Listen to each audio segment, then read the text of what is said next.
Today on Locked On Rockies, let's talk about outfield options.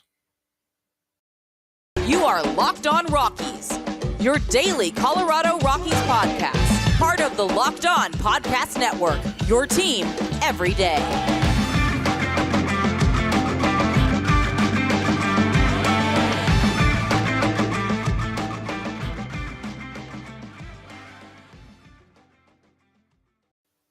Rock on Rockies fans, welcome into the Locked On Rockies podcast for today, the 4th day of November in the year 2022.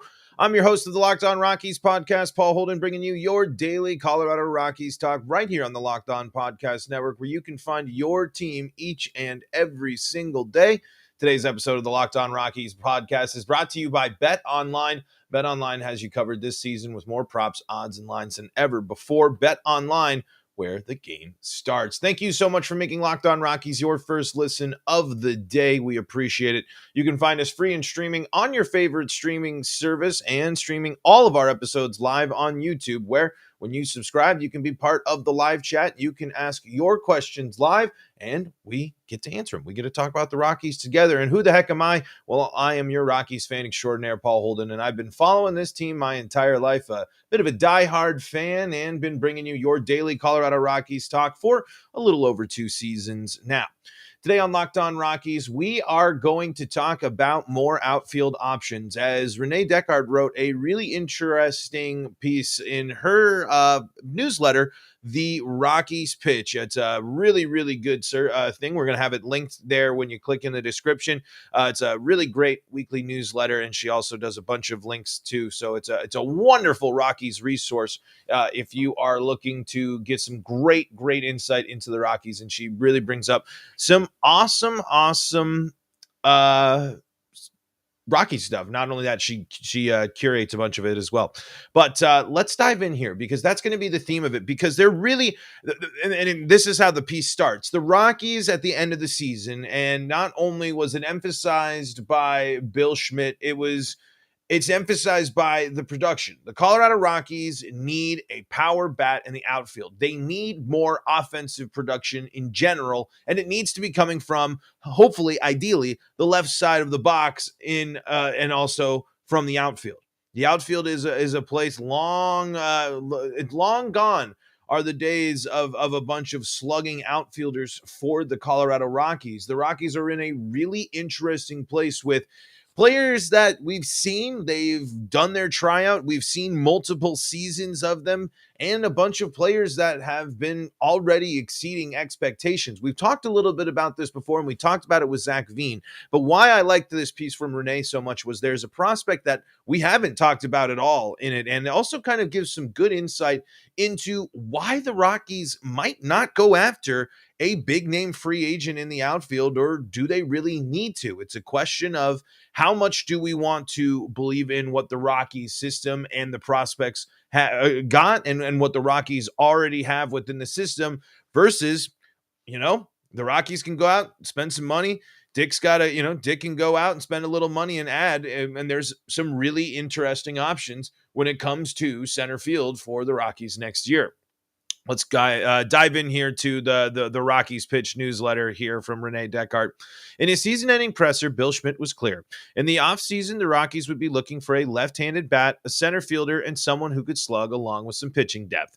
And the subtext suggested that ideally one player would meet all 3 criteria. That makes sense because the Rockies' offense was not good in 2022, an 86 WRC plus anyone. The conventional wisdom initially was that Schmidt was hinting at soon-to-be free agent Brandon Nimmo, a New York Met. And I shout out as well to Skylar Timmons' piece about Nimmo being a potential Rock over there, if you want to go check it out on Purple. Initially, Renee agreed, but now she's changed her mind in the last 2 weeks. She's not so sure that she expects the Rockies to do much of anything about their outfield this season. And why? It's because the kids are starting to show what they can do, and that may be changing the calculus of the Rockies front office. The current options in the outfield for the Rockies looks like this. In 2022, the Rockies' primary outfielders were Charlie Blackmon, Chris Bryant, Jonathan Daza, Randall Grichuk, Garrett Hampson, Sam Hilliard, and Connor Joe. And the Rockies control all of these players, save Blackmon, who has said he intends to return in 2023. Blackmon only spent 50 games in right field, so he's only nominally an outfielder. Renee doesn't expect Hampson, Hilliard, and Joe to be back on the Rockies roster next year, given the performances in 2022, and the Rockies are going to look to spend that money elsewhere. She posts to Fangraphs performance from all of them, and let's dive into that. This is something I think we need to prepare for. Hampson and Hilliard just aren't enough. We've seen enough of both of these players, and while they're great players and they have great assets, it's time for the Rockies and for those players to see if they can, obviously with Rockies having them under control, but the Rockies really need to move on from those two players. Connor Joe's the more interesting one, where he has a lot of utility value and bench depth. Connor Joe kind of provides a little bit more of what you need. I know Hampson does as well. Hilliard primarily plays the outfield, and he's pretty darn good at some defense as well. But she points out that the Rockies will want to spend that money elsewhere. If the Rockies are going to go out in the offseason and try to get a free agent pitcher, you're going to need to be enticing that with money. And we'll talk about free agent pitching next week here on the pod and if what the Rockies can do. And by not going after all of those players and saving on those three, you are going to free up a little bit of money, which can add to some incentive for going after a veteran pitcher and just being able to beef up what you might do, because the Rockies might also only be looking to offer a year or two contract as they did to Chad Kuhl there. She goes on let's actually just take a quick look. Jonathan Daza finished the season at 0.7 WAR, Chris Bryant at 0.6, Blackmon at 0.1, Connor Joe right at 0.0, Randall Grichuk at minus 0.2, Garrett Hampson at minus 0.4, and Sam Hilliard at minus 0.5. Grichuk gives you a little bit more interest than Hampson and Hilliard. And again, as we're going to move on and see, the Rockies have some really, really interesting options when it comes to what they're going to do at the outfield next year, because of the performance they saw from Sean Bouchard and Michael Toglia. And one X factor that Renee points out here as well is Wynton Bernard. And let's talk about that. But before we do that, got to tell you about some of the fine folks that help make this show possible. And that includes BetOnline. BetOnline is your number one source for betting this football season, this hockey season, this basketball season, any season. BetOnline.net is your number one source for all your up-to-the-minute betting information, all sorts of good stuff at BetOnline.net. Find all the latest player developments, team matchups, news, podcasts, and in-depth analysis on every game.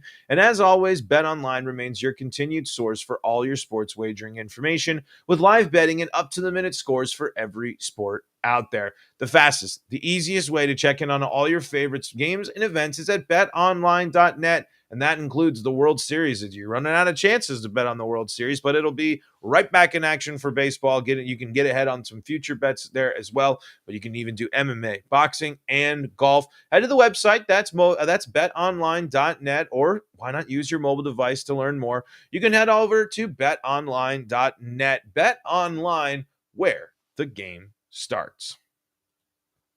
In the live chat here, Eric Harper says, what would you do with Connor? And that means Connor Joe, I would assume, and follows up with, I really like Jonathan. Jonathan Daza will be an everyday, will be a factor, will be on their roster, and will be someone the Rockies want to turn to. Jonathan Daza has now impressed in back-to-back seasons where Hampson and Hilliard have not done that. Daza was on the brink and it stepped up to be great. Unfortunately, the audio quality kind of got a little messed up on the video side, but we talked more about Daza, but Daza brings more excitement as being one of your things.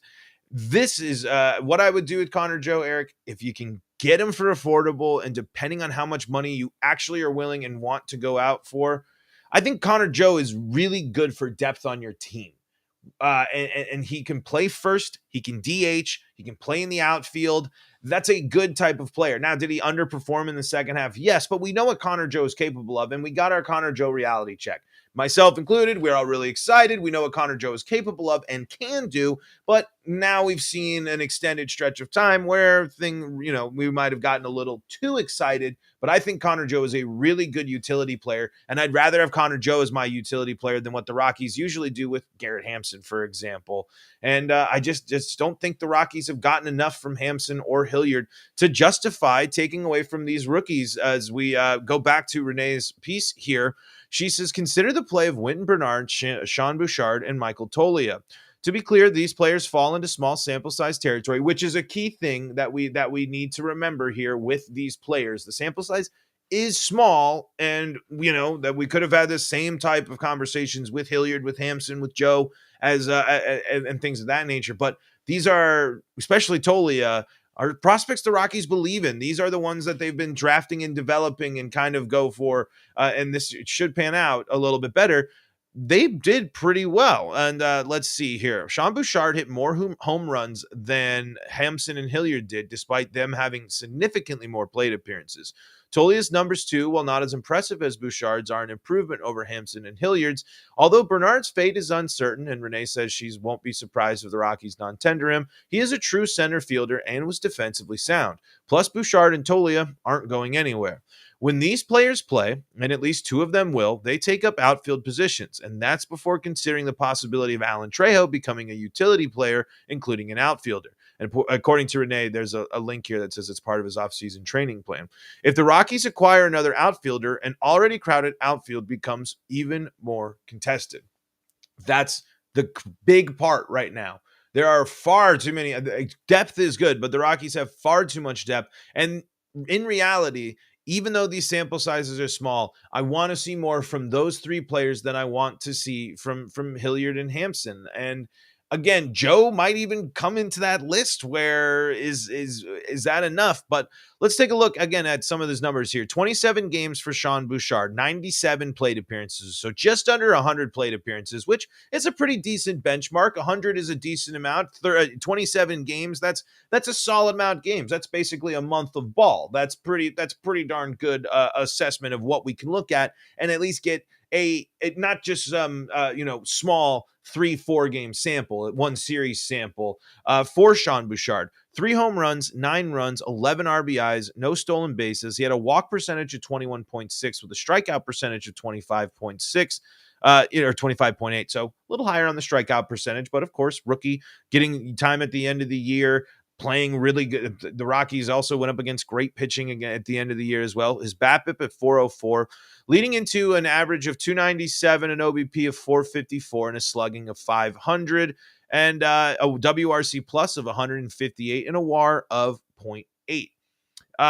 His offense was much better than his defense in terms of his numbers, but that's a pretty good, that's a good sign, and it has the highest WAR out of all three of those names we're talking about. Wynton Bernard gets 12 games and 42 plate appearances.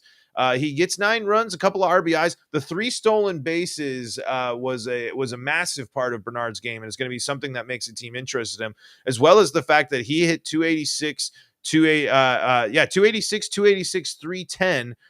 With a WAR of just at 0, so nothing too crazy. But here's the deal: he didn't get any walks. That was one thing that would be nice to see for Bernard. But he tears up the AAA. He is ready to go, and he can leave the yard.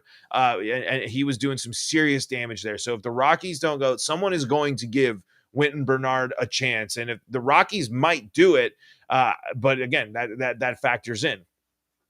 And then finally, Michael Toglia, 31 games. And Toglia is also not only going to be an outfield there. There's going to be all sorts of other things that you can look for when it comes to center field and the outfield options. But Michael Toglia is looking to get into playing first base. That's a key part of the future as well. So how much do you need to rely on Toglia playing the outfield?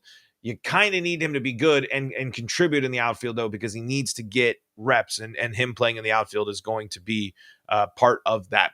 Tolia has 120 plate appearances, so he had the most plate appearances out of all of them. 2 home runs, 10 runs, 12 RBIs, a stolen base, walked 7.5, strikeout percentage at 36.7, so a little bit higher there, but goes with a 216 average, 275 OBP, and a slugging of 378, a WRC plus of 68, and a WAR of minus 0.2. So wasn't necessarily great, but there are some things to be encouraged by there.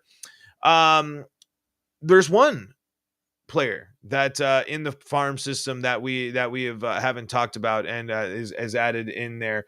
It did feel like more than 2 home runs. He did come up and have some good.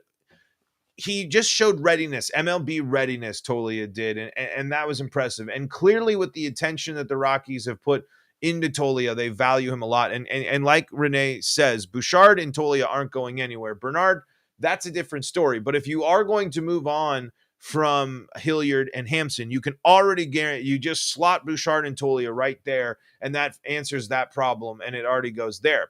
Now, and these players are all kind of players that need to play. Sean Bouchard especially is going to be really interesting. I mean, if he's one that we haven't talked about, he's going to be, if he can break out and kind of play like Daza, the Rockies are going to have some really interesting outfield options. But you know what? I think Wynton Bernard has played himself for an opportunity.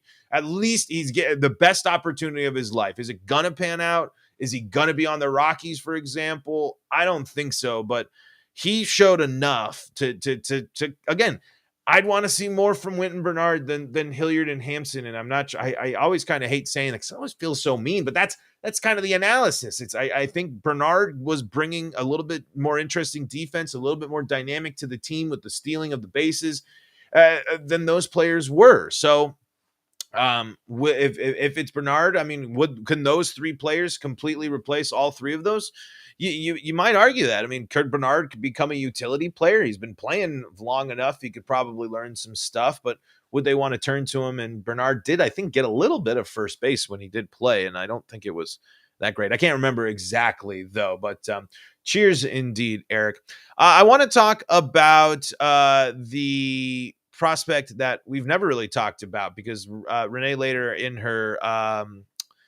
her piece talks about Zach Veen, and we already just talked about Zach Veen, so we're not going to talk about that. I'm going to talk about this again, but you can go and check this out, rockiespitch.substack.com, to find what we're reading from. But before we dive into that, check this out.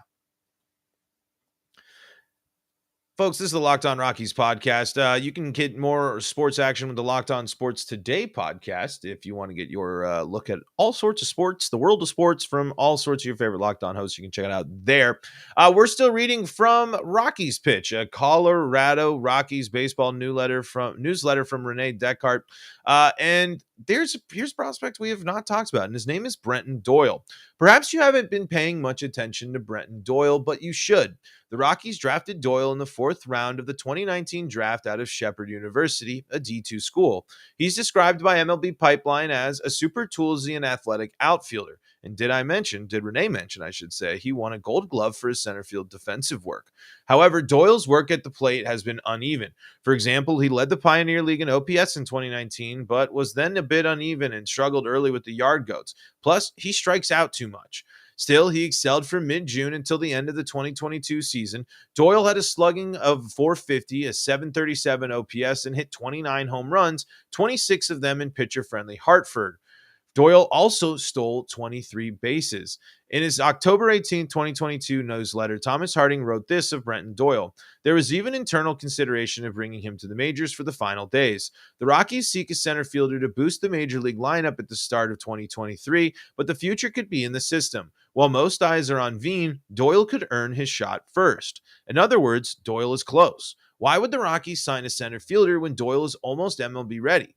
it would make more sense to let Daza, a perfectly serviceable center fielder, start in center with plans to promote Doyle quickly. And again, if the Rockies sign a center fielder, it would clog the way for Doyle. So there's an interesting thing. I haven't talked too much about Doyle. I don't really like the high strikeout numbers that Renee points out there, but I do like a slugging percentage of 450 and 737 with 29 home runs and 23 stolen bases. What I really like about Doyle and Veen are those stolen bases. I think this is something the Rockies really are going to be able to start using if they want to commit and go with these prospects. This is going to be something the Rockies are going to be able to use to their advantage, especially if they're going to be able to hit for contact and get hitters that drive the ball into the gaps of Coors Field. It's a hit and run machine place. If you have speedy base stealers that can get on base by hitting a single or getting the ball in play and getting on first, nabbing second, or using hit and runs where they're putting the ball in play and sending runners in motion, that's going to be a massive, massive, massive improvement and benefit for the Rockies. If you are going to be able to outrun and make it a pain in the butt to keep up with the Rockies, because the Rockies are going to be accumulated to moving and grooving and running and base stealing and being aggressive at Coors Field, you're going to burn out teams when they come to 20th and Blake. So there's probably a lot more to Brenton Doyle, the more in there. So the high strikeout percentage we've seen from a bit, but maybe that could work. I wouldn't be surprised. This sounds like a name that we'll have to ask our friends at Locked On MLB Prospects about. And it sounds like a name that we will need to keep an eye out for come springtime. So this all points out to really interesting options for the Rockies. I mean, they really do have a lot of outfield options. Are you more confident in these prospects? Do you want to buy into these prospects than trying to go out and get a Brandon Nimmo? Is that where the money is going to go? Or are the Rockies trying to use that money as the leverage to bring better pitching talent into the system when they are looking at their current state?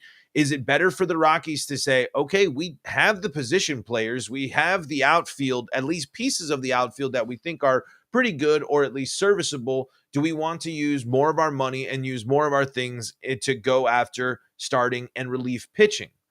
That kind of seems to be the more likely path for the Rockies. I mean, they did go after Chris Bryant, but like we said, there are other things there. They were looking for a superstar name as well. Chris Bryant's factoring in for the outfield is a really interesting thing as well. So we will have to see. I mean, the winter meetings, we're going to have to see what starts brewing about the Rockies and what people start pointing out to in terms of free agency. I know the World Series is going on. It's been a great World Series as well. I haven't watched too much. I've been just kind of following through socials. I know it's bad, but I do a lot of baseball stuff, and so sometimes it's tough. But I've been watching here and there. It's going to be really interesting to see what the Rockies, how they start approaching their offseason. I don't think the Rockies will do nothing. I just think maybe the Rockies are really reevaluating their outfield approach because of what they already have. And I just wanted to go with Renee's closing thoughts here. She suspects the Rockies had a plan involving the next window, but their player development, especially Zach Veens, is forcing them to rethink their strategy. To be clear, the Rockies are going to make some minor moves, and they're going to tell us they intend to compete, but 2023 should be about two things: letting young players get experienced and working out the pitching jam in which they find themselves. I don't expect Zach Veen to break spring training with the Rockies. I think he's headed to Albuquerque, but I expect him to be called up early in the season because, let's face it, Zach Veen is beating on the doors of Coors Field, and the Rockies absolutely need to let him in. That's a great point. I think that's there. Maybe I think Veen continues to improve, and if he wins like MVP at the Fall League, he might break camp. But that's an interesting point. But Veen will be with the Rockies. There's lots of interesting things for the Rockies when it comes to the outfield. And Eric Harper in the live chat says, Paul, who would you like to see as our right fielder? If the Rockies don't go after anyone, I think it's going to be a mix. I'd like the Rockies to continue to use Bouchard. I'd like the Rockies to continue to use Tolia. And, Grichuk is a fine, serviceable option there. I think Grichuk's probably going to be more consistently the starter just because of veteran service. But we'll see if he's more going to be relegated. It all depends on what pans out. I just don't think Charlie Blackmon needs to be playing a lot of left field. I'd be curious to see how Chris Bryant would feel about moving over there, and then maybe getting a little more quick, a little more speed over there in left.